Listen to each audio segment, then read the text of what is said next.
I was commissioned to talk about the importance of the European Parliament and European Commission activities on a training event for European Commission trainees in spring of 2014. We had some issues finding the right venue, but ultimately we got there all right.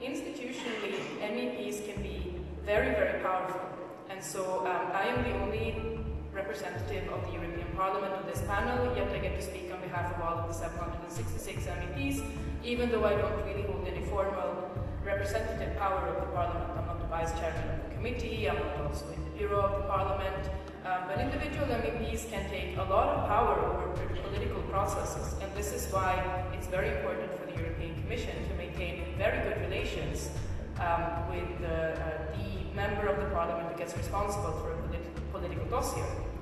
In the European Parliament, we know this practice to be flattering, and it's very frequently so that we see the European Commission officers coming into committee meetings of the European Parliament telling members that they're doing a fantastic job, even if the member is completely cocking it up, just in order to make the MEP do exactly what the Commission wants.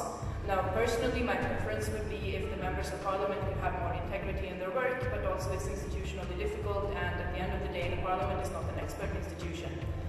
That said, I also have a lot of criticism about the European Commission's expertisefulness.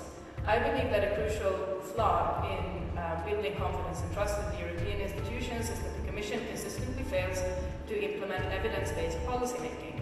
This is particularly so in the fields where I am mostly active, Internet and society. We have absolutely no European-level strategy for digital services. Instead, we're trying to push anything that's digital services into either the broadcasting industry or the telecoms sector, even though that's clearly inappropriate. In the telecommunications area in particular, in the last 5 years, we have seen nothing valuable come out at all. On the contrary, we're seeing a commission and civil servants who are incredibly willing to work on request of large companies, and we're seeing also a European Parliament that is not able to stand up against the lobby storms. If I were a European citizen, I would not find that particularly confidence-inspiring, especially knowing that the same institutions are very willing to advocate competitive policies and a European digital agenda at the same time.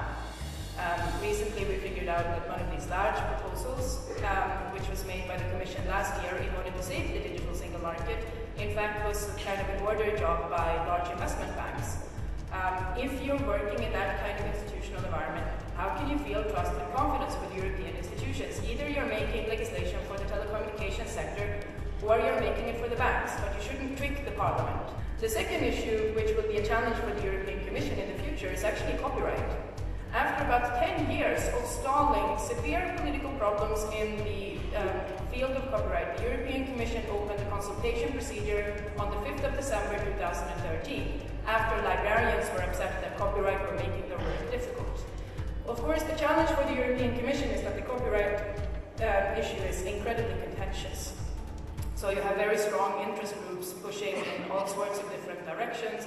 Whatever you do in that political field, you're basically looking at some kind of large battle afterwards. And so the European Commission has now ensured that they will not be able to put down a proposal for a new legislation before the end of the legislature.